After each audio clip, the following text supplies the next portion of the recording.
Salut tout le monde, j'espère que vous allez bien aujourd'hui. Pour ceux qui ne me connaissent pas, je m'appelle Jessica, j'ai 27 ans et je suis artiste de cirque. Je fais de la contorsion et du cerceau aérien et à côté de ça, je donne des cours d'assouplissement. Donc aujourd'hui, j'ai décidé de vous faire une petite vidéo pour vous parler de mon parcours dans le milieu artistique. Donc je vais vous parler un petit peu de mes débuts, de mes différentes expériences jusqu'à aujourd'hui qui m'ont permis de devenir intermittente du spectacle. Donc j'ai commencé par faire de la danse classique à l'âge de 3 ans. Donc je me souviens quand j'étais toute petite, je saoulais ma mère parce que je voulais absolument faire de la danse. Je me rappelle encore que toutes les deux on était allées voir un cours de danse et on avait demandé à la prof à la fin si je pouvais bientôt m'inscrire. Et je me souviens qu'elle m'avait dit que j'étais trop petite, qu'il fallait attendre d'avoir 3 ans et revenir l'année suivante. Je sais pas pourquoi, ça m'a marqué. J'adorais la danse, en fait je pense que j'en voyais à la télé et j'avais trop envie de faire pareil. Donc ensuite j'ai pu commencer la danse et je trouve que ça a été vraiment une super école, ça a été hyper formateur. J'en ai fait au conservatoire de Lons-le-Saunier et ça m'a vraiment bien appris les bases en fait. Je trouve que pour toutes les disciplines artistiques c'est hyper utile pour avoir le bon placement, juste savoir se tenir droite, bien placer ses bras, tendre ses jambes, avoir conscience de son corps, de ses pieds, enfin bref c'était vraiment une super bonne formation. Mais du coup, pour être très honnête, c'était vraiment pas une discipline où j'étais très douée. En fait, déjà, j'ai pas un beau coup de pied, j'ai pas des beaux pieds, j'ai les pieds un peu en dedans. Moi, j'ai toujours eu une mauvaise mémoire. Je me rappelle quand j'étais petite, ça me stressait tellement les auditions, j'avais trop peur. À chaque fois, j'avais des trous de mémoire. Enfin, vraiment, la danse, je pense que quand j'étais très jeune, j'aimais bien, c'était super, j'étais avec mes copines, mais c'était pas ma passion en fait.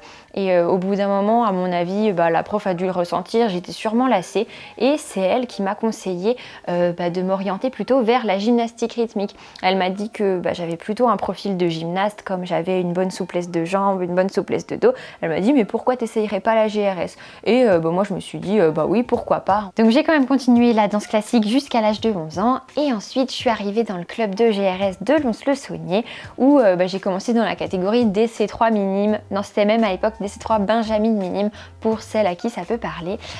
C'était Massu, l'engin, je me souviens, et c'était trop génial. J'ai tout de suite adhéré, comme c'était nouveau bien sûr, et que en plus de l'aspect corporel, on avait les engins, c'était trop bien, c'était super, j'adorais ça. Et pendant cette première année de GRS, c'est là que j'ai découvert les compétitions, et c'était vraiment différent de la danse, et je pense que c'est aussi ça qui m'a motivée et qui m'a donné envie de continuer, qu'à chaque fois, il fallait se qualifier pour la prochaine compétition, qu'il y avait tout ce circuit-là, avec les autres équipes en compète, les médailles, tout ça, les beaux juste au corps. Forcément, faut être honnête, ça donne envie de s'investir là-dedans.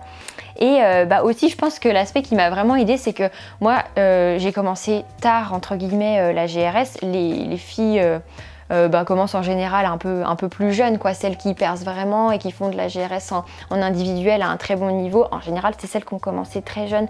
Et je trouve que quand on commence une discipline plus tard, du coup, on est encore plus motivé et on a encore plus envie de bien faire et de les rattraper, entre guillemets, que les plus jeunes qui ont commencé du coup très tôt, qui ont connu plein de choses et peut-être de bons résultats très jeunes. Et au final, elles se lassent sûrement un petit peu plus vite et sont un peu moins motivées en grandissant. Et c'est normal aussi. Donc c'est vrai que je pense que si j'avais commencé plus jeune, j'aurais peut-être pas été autant passionnée. Et donc du coup, pour reparler de cette première année, c'est vrai que ça s'est super bien passé en compétition aussi parce qu'on s'est qualifié à toutes les compètes. On a même été jusqu'au championnat de France où on a réussi à arriver 3e.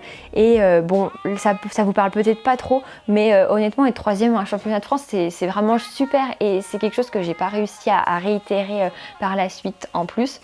Donc voilà, je pense que c'est ça aussi qui m'a vraiment très motivée et donné envie de continuer parce que c'était une super première année.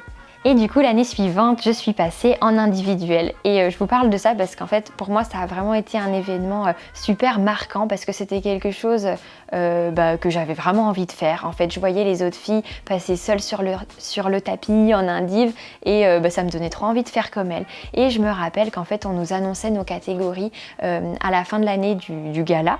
On nous disait, bon voilà, l'année prochaine, tu vas faire ci, tu vas faire ça. Et quand on nous l'a dit, donc c'était à peu près en juin, et il y avait toutes les vacances d'été avant les entraînements pour commencer à créer notre enchaînement. Et je me souviens que j'étais tellement contente, j'étais tellement pressée. Tous les jours, je saoulais mes parents avec ça, je leur en parlais. Et je m'étais fait un espèce d'agenda où tous les jours je comptais J-30, J-20.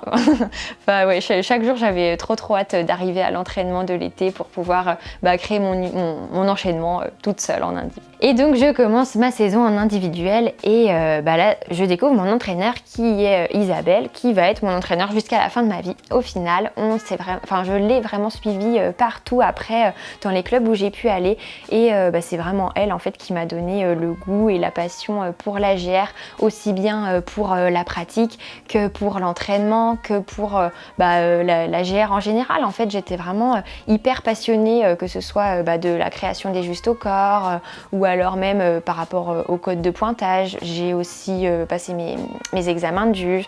Vraiment, j'étais hyper passionnée. Quand je vous dis que je pensais qu'à ça, le soir, je me souviens après l'école, quand j'avais pas entraînement, je rentrais chez moi, je passais mon temps à regarder des vidéos de GR sur Dailymotion, YouTube. Je dessinais des justes au corps. Aussi, j'avais même un Skyblog à l'époque. Qui s'appelait le mollusque de GR. C'est vraiment hyper bizarre dit comme ça, mais en fait c'était mon surnom parce que j'étais souple du coup. Et à l'époque, en vrai, Skyblog, c'était un peu comme aujourd'hui Instagram, où dessus, je racontais mes histoires de gymnaste. En fait, je racontais mes entraînements, mes compètes. On discutait avec des autres filles de toute la France et c'était trop bien. Bon, là, aujourd'hui, ça va pas trop vous parler, mais à l'époque, je me souviens, j'avais à peu près 1000 vues par jour sur mon Skyblog et c'était vraiment déjà pas mal pour l'époque. Donc bref, tout ça pour dire que c'est vraiment mon entraîneur de l'époque, Isabelle, qui m'a transmis sa passion pour la GR, si bien que je l'ai suivie ensuite à Brest. On a changé de club ensemble et là-bas, j'ai pu m'entraîner en sport-études pendant quelques mois. Ça ne s'était pas très bien passé, donc on est rentrées toutes les deux dans le club de Louan GRS, où là j'ai retrouvé aussi sa sœur. Donc elles étaient coachs tous les deux dans le même club en fait. Donc j'ai fait des compètes là-bas pendant quelques années.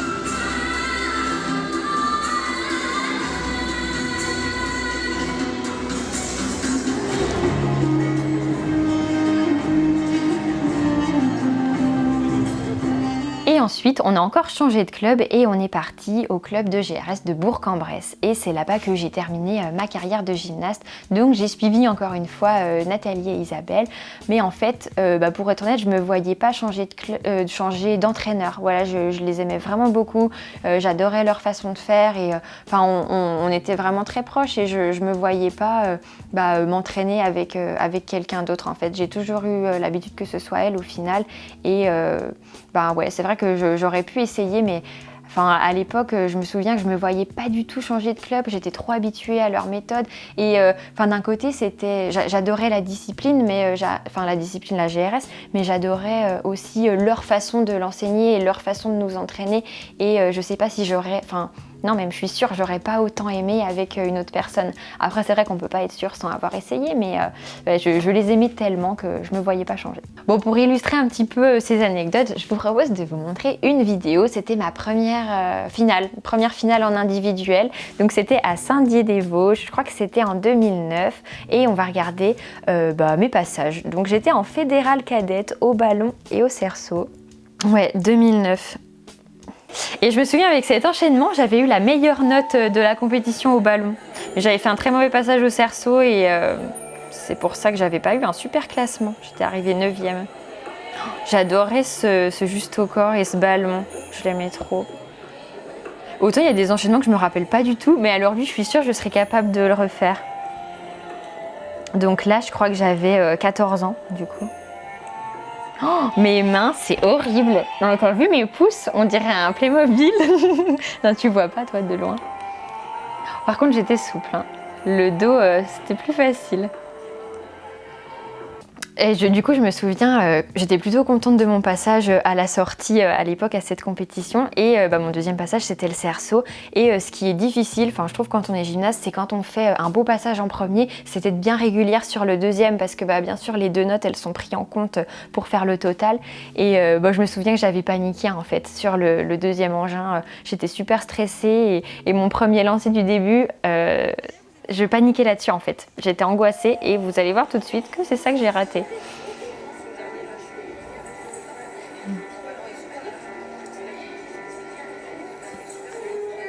Alors qu'en plus c'était vraiment pas un lancer de ouf. Voilà, c'est ça, déjà je me tape les pieds.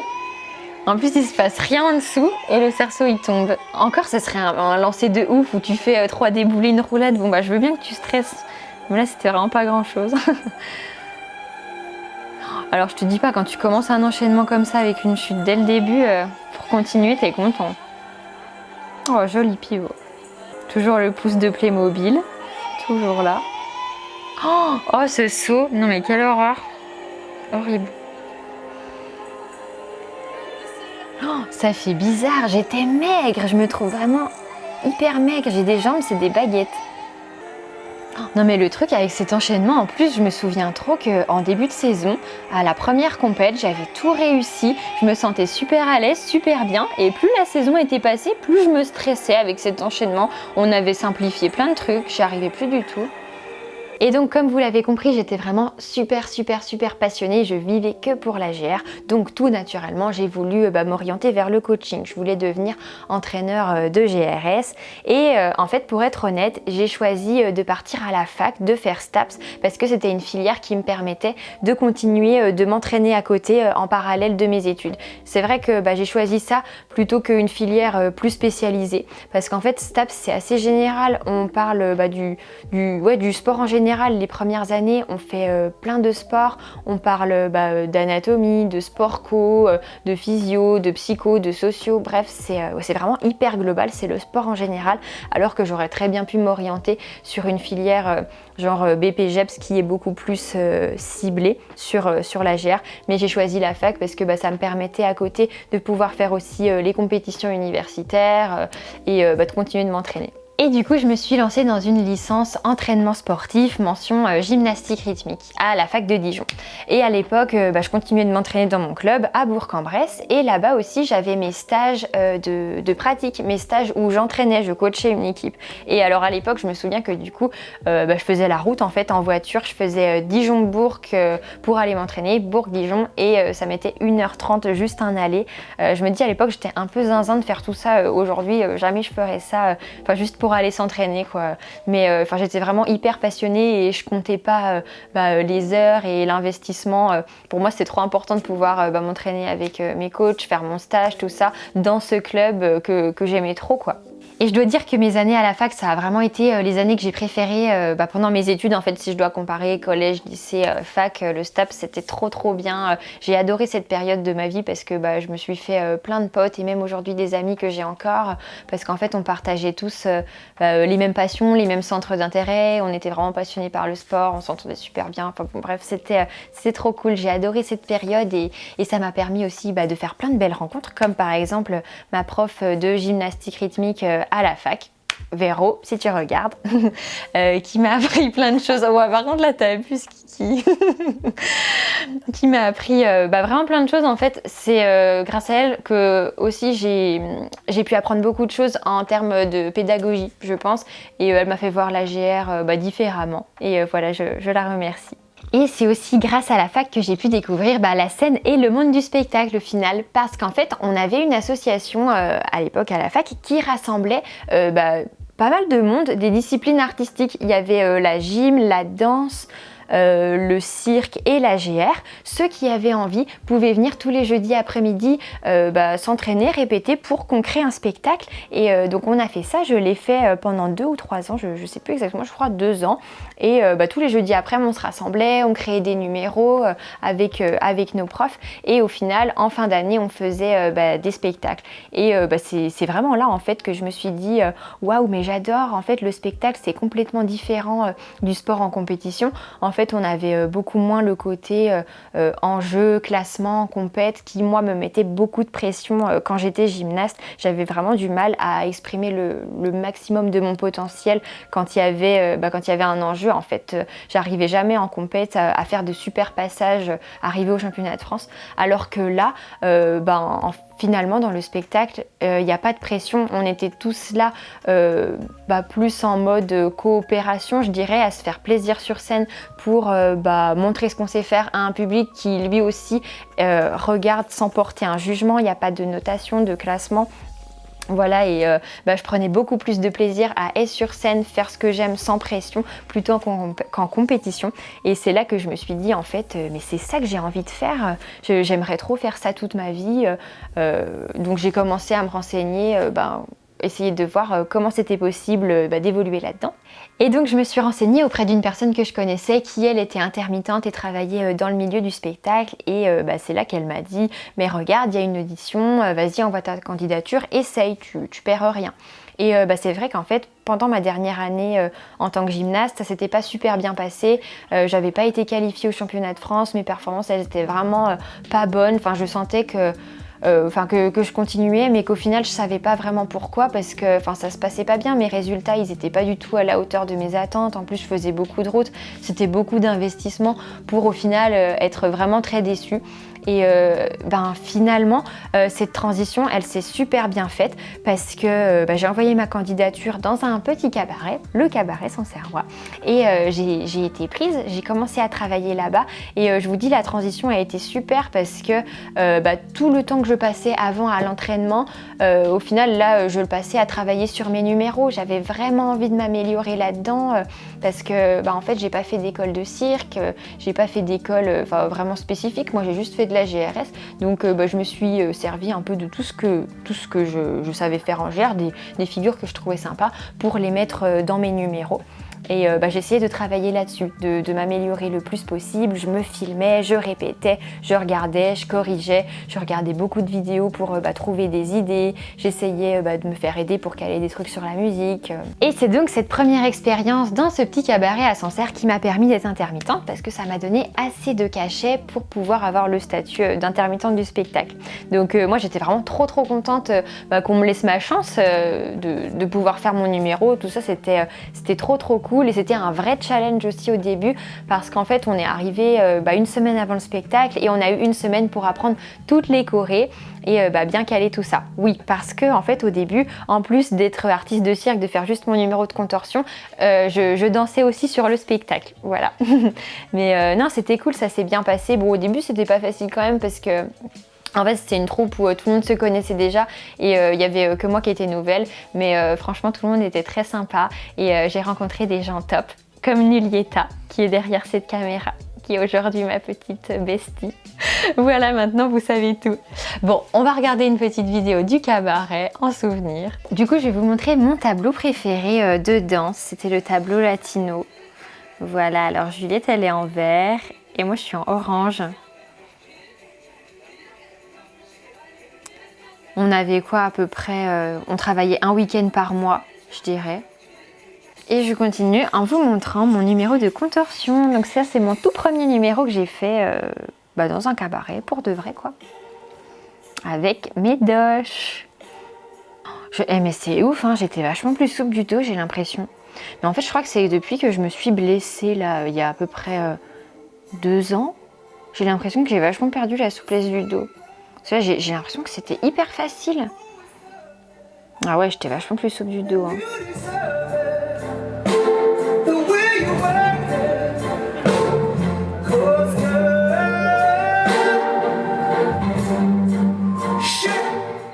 C'est pas très fluide quand même. Hein. Quand je me regarde, je trouve que ça fait super saccadé. Enfin, on voit vraiment quel mouvement va arriver après.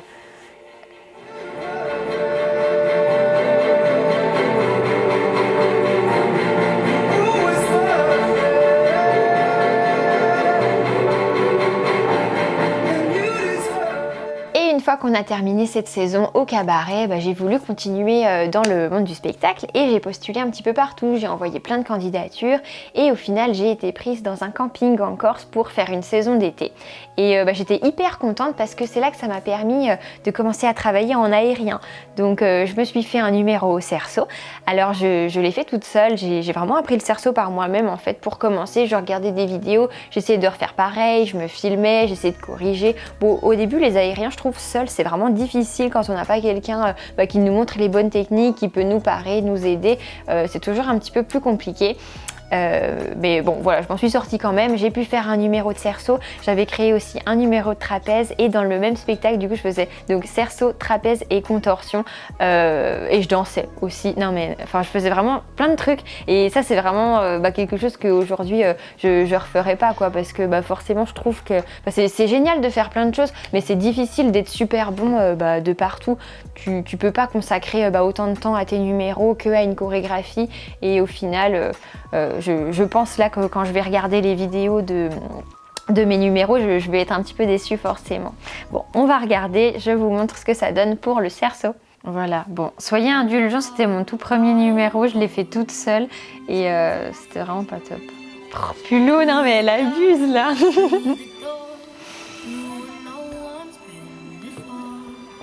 Avant de monter sur le cerceau, du coup, je me souviens pour combler un peu la musique parce que je savais pas trop quoi faire, j'ai fait plein de sols.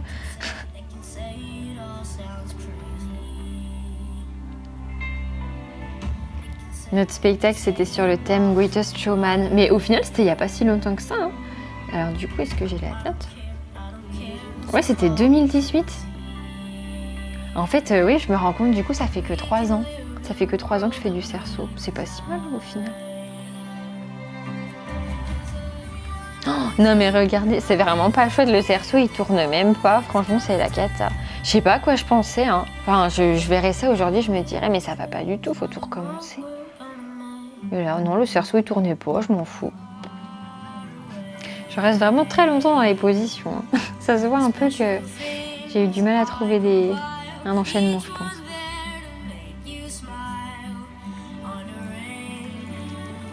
Bon après ça va, les poses dans le cerceau elles sont jolies mais on sent que c'est pas très abouti tout ça encore. Oh, non mais là du coup quand je regarde la vidéo je viens d'avoir un flash en repérant la corde. Là je me rends compte que c'était le technicien qui avait fait ça. Il avait fait plein de nœuds au niveau de l'accroche du cerceau pour faire tenir la corde qui est accrochée sur l'arche. Mais c'était vraiment accroché en mode à l'arrache quoi du coup.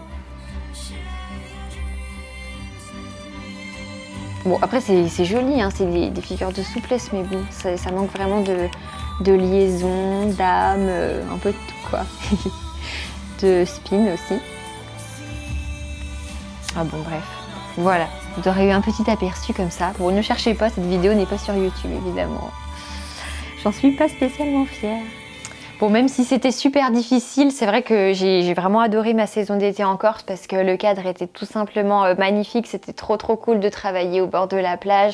Et en plus de ça, mon copain travaillait dans le même camping. Comme lui est cuisinier, il bossait au restaurant du camping et c'était trop top de pouvoir être tous les deux. Après, on s'entendait plutôt bien avec les autres danseurs.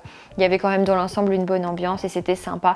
Mais les saisons d'été, c'est vraiment ultra fatigant parce que du coup, à côté de ça, moi, je bossais aussi au mini-club, je m'occupais des enfants la journée, on faisait plein d'activités et le soir les spectacles. Donc forcément c'était très long et fatigant les journées. Mais bon, c'était une première expérience, hein. De toute façon, je suis quand même contente de l'avoir fait parce que aujourd'hui ça m'a permis de me lancer aussi dans l'aérien et enfin voilà, c'est grâce à ce genre de première expérience qu'après on peut se rendre compte de ce qu'on veut vraiment et ce qu'on veut pas, qu'est-ce qu'on est prêt à accepter ou non. Donc voilà, j'en retire quand même du positif. Et à la suite de cette saison en Corse, avec mon copain, on a décidé de partir s'installer à Londres. Et là, ça a été vraiment une super année, c'était trop génial. J'ai adoré ce moment-là parce que j'ai pu me former vraiment en aérien. Je suis allée faire une petite formation dans une école d'aérien pendant 1 mois où on a appris les bases dans chaque agrès. C'était vraiment pas mal pour quelqu'un comme moi qui se lance et qui a pas les bases. Donc ça, c'était top, j'ai vraiment adoré. Et j'avais pour objectif de travailler là-bas mais plutôt dans le monde du spectacle. Donc bien sûr en arrivant en tant que Français, quand on connaît personne, c'était pas facile pour être honnête parce que on n'avait pas d'amis là-bas, on n'avait pas de famille et on parlait pas spécialement bien anglais et fallait bien commencer quelque part parce qu'en fait on avait besoin d'argent pour pouvoir se loger, manger, etc. Et du coup j'ai commencé à donner des cours dans des écoles maternelles, primaires. Je donnais des cours de français la journée et le soir j'allais m'occuper d'une petite fille. J'étais sa nanny, j'allais la chercher à l'école, je la ramenais à la maison, je m'occupais d'elle jusqu'à ce que ses parents rentrent quoi. Je faisais des petits jobs alimentaires pour pouvoir me payer mes cours, donc mes cours d'aérien, et aussi je prenais des cours de danse. Ouais, ça a vraiment été une année qui m'a appris beaucoup de choses, ça m'a bien formée, j'ai appris plein de trucs, c'était trop top. Et je ne vous cache pas qu'au début ça a été vraiment très difficile pour trouver du travail, le temps qu'on me fasse confiance en fait. Donc ce que j'ai commencé par faire, c'est me faire une bande démo avec des vidéos de mes performances que j'ai envoyées à toutes les agences cabaret que j'ai pu trouver. Ce que je faisais, c'est que je cherchais sur Facebook, Instagram, des organismes qui travaillaient avec des performeurs, et je récupérais leurs contacts et je leur envoyais mon CV, ma bande démo, et j'ai aussi passé des auditions. Ça s'est pas forcément bien passé en fait, je me rends compte que j'ai travaillé avec aucun organisme pour qui j'ai auditionné, et au début les auditions ça me tenait vraiment à cœur, et j'avoue que j'ai compris en fait avec du recul, un peu plus avec du temps, que finalement c'est pas parce qu'on ne prend pas que ton numéro est mauvais, mais ça peut tout simplement être parce que ton profil correspond pas à ce qu'ils recherchent. Peut-être qu'ils veulent quelqu'un de grand, de plus corpulent, qui a une autre couleur de cheveux, donc c'est pour ça qu'il faut pas non plus toujours en faire une montagne et se remettre énormément en question, parce que je pense que c'est important quand on est artiste de se remettre en question, et c'est ce que je fais beaucoup, mais passer les auditions, en fait je m'en rendais un peu malade, je me disais mais on me prend nulle part, je suis nulle, je comprends pas pourquoi, et après avec du recul je me suis rendu compte qu'il y a des autres organismes qui m'ont fait confiance au final, avec des candidatures que j'avais pu envoyer avant, et j'ai commencé à travailler. Et c'est dès l'instant où j'ai commencé à travailler que j'ai trouvé du travail, parce que c'était une espèce de cercle vicieux. Une fois que les gens voient qu'ils peuvent vous faire confiance, que vous travaillez bien, que c'est joli ce que vous faites, que ça leur plaît, que vous êtes dans un bon mood, que vous êtes quelqu'un de confiance, au final ils vous refont confiance pour d'autres événements, et sur ces événements là vous rencontrez des artistes qui eux vont vous recommander ou peuvent vous rappeler sur d'autres dates, et au final c'est comme ça que ça s'est fait. Et au final, après beaucoup de recherches, j'ai finalement été prise dans un petit cabaret qui était à Piccadilly Circus. Ça s'appelle le Café de Paris, donc à Londres, si jamais ça vous parle. Et je travaillais tous les week-ends dans une sorte de brunch. C'était un spectacle brunch sur le thème des comédies musicales. Et moi, je représentais un chat, un des chats de Cats, je ne sais pas si vous connaissez. Et je faisais mon numéro de contorsion. Et juste avant, j'allais vers les gens, je faisais des postures de souplesse où ils pouvaient prendre des photos. Bref, c'était vraiment hyper sympa. Et ensuite je faisais mon numéro de cerceau sur une musique du Roi Lion. Voilà, j'étais habillée en zèbre, et c'était plutôt sympa. Franchement j'ai vraiment adoré travailler à Londres dans le monde du spectacle, parce que je trouvais le public anglais incroyable. Ils étaient vraiment hyper réceptifs pour tout et n'importe quoi. J'allais juste m'asseoir dans le cerceau et me redresser, ça tourne, ils vont applaudir, enfin ils applaudissent pour rien en fait, et c'est cool, on se sent vraiment boosté, c'est hyper motivant, et je les trouvais vraiment hyper enthousiastes. C'était trop cool de faire ça devant eux, et j'ai adoré pouvoir bosser dans ce petit cabaret. Et après ça, j'ai aussi bossé pour des agences événementielles qui m'ont fait faire de super jobs. J'ai eu la chance de partir en Égypte, de voyager, de faire plein de petits événements vraiment sympas à Londres. Et ensuite, j'ai quitté Londres pour venir m'installer à Paris pour un spectacle qui se jouait à l'Alhambra, qui à l'époque s'appelait Oh là là, et l'année où je l'ai repris s'est fait appeler Dreams. Donc moi, je faisais un numéro de contorsion et de cerceau. À la base, je crois qu'on devait jouer 5 mois, et le spectacle n'a pas bien marché, ça s'est pas bien passé. Il y a eu pas mal de problèmes sur la com, et en fait les places ne se remplissaient pas. Donc on a dû annuler. On a joué seulement 1 mois, et finalement mon copain m'a rejoint à Paris, et on s'est installé sur Paris à ce moment-là. En fait, cette période, ça a vraiment pas été facile pour moi. C'était vraiment une période compliquée, parce qu'au début, j'étais toute seule à Paris, mon copain était resté à Londres, et je voyais que le spectacle se passait pas bien. J'avais placé beaucoup d'espoir là-dedans. J'avais quitté ma vie à Londres, où j'avais au final mon super contrat, où je bossais tous les week-ends, c'était top. Je faisais plein de petits événements par-ci par-là.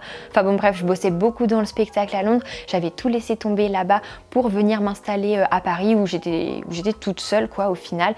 Tous mes espoirs, entre guillemets, reposaient sur ce ce spectacle. Moi j'étais trop contente parce que j'avais toujours rêvé de faire un spectacle dans un joli théâtre à Paris, un peu comme les comédies musicales qu'on peut voir. Bon, c'était pas la même ampleur, mais pour moi c'était déjà énorme parce que c'était ouais, mon premier gros contrat, j'ai envie de dire. Donc j'étais trop contente à la base de partir à Paris et finalement comme ça s'est vraiment pas bien passé, ça a été beaucoup de déception, de contrariété pour moi et c'est là que je me suis blessée au dos en fait. Je pense que ça a été une accumulation de toutes ces choses négatives qui ont fait que j'ai eu des grosses douleurs au dos sur la fin des spectacles, quoi. Les dernières dates c'était hyper dur, je prenais des médicaments alors que d'habitude je n'en prends jamais, mais là j'avais pas le choix pour pouvoir travailler, j'avais vraiment très mal au dos et c'est la seule fois de ma vie que j'ai vraiment eu très mal au dos, au point que même juste je me souviens me pencher en avant pour mettre mes chaussures, ça me faisait mal, enfin c'était horrible. J'espère ne jamais revivre ça. Ça a été, ouais, le médecin me disait que c'était surtout un blocage émotionnel et après ce spectacle j'ai pu me reposer du coup, mais j'ai dû rien faire du dos pendant vraiment un bon moment, je dirais bien 2 ou 3 mois il me semble. Et je crois que c'est depuis cette période-là, comme je vous disais tout à l'heure en regardant les vidéos, je me disais waouh, mais avant j'étais hyper souple du dos et je pense que j'ai pas mal perdu à ce moment-là. Et donc après ce petit passage pas très sympa, il y a eu une bonne période de pause où j'ai pas fait grand-chose au final parce que j'étais plutôt en souffrance avec mon dos.